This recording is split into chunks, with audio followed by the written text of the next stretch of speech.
আমি একজন মুফাসসিরে কোরআন, আমি একজন আলেম, এর বাইরেও আমার সবচেয়ে বড় পরিচয় আম আ সিটিজেন অফ বাংলাদেশ। আমি বাংলাদেশের একজন সাধারণ নাগরিক। আমার দেশের যে কোনো সমস্যা, যে কোনো ইনকনসিস্টেন্সি, অসঙ্গতি নিয়ে মত প্রকাশের স্বাধীনতা আমার আছে না নাই?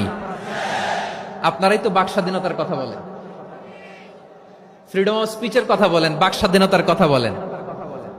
আপনারাই যদি আবার কোন মন্তব্যের কারণে বলেন যে রাজনীতির মাঠে আসেন, দল করেন, দেখি কতটুকু পারেন, এটা ঠিক হবে না। প্রিয় ভাইয়েরা, আমি বলেছিলাম যে এক দল খেয়ে গিয়েছে, আরেক দল খাওয়ার জন্য রেডি হয়ে আছে। তো এখানে কি আমি কোনো দলের নাম বলেছি?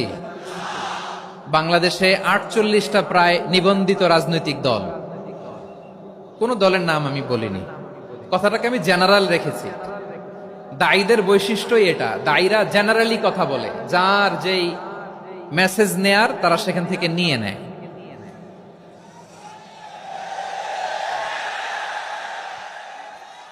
তো কোন দল এটা নিয়ে কোনো কথা বলল না, আপনারা এটাকে নিজের গায়ে যে মাখালেন, এটা ঠিক হয়নি।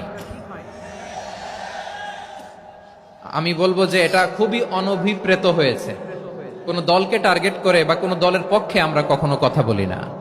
আমরা কোরআনের পক্ষে কথা বলি, ইসলামের পক্ষে কথা বলি, ঠিক কিনা বলেন? তাই প্রিয় ভাইয়ের, আসুন আমরা দল মত নির্বিশেষে কাঁধে কাঁধ মিলিয়ে সোনার বাংলাদেশ গড়ি, দুর্নীতিমুক্ত বাংলাদেশ গড়ি। যে বাংলাদেশের জন্য রক্ত দিয়েছে আবু সাইদ,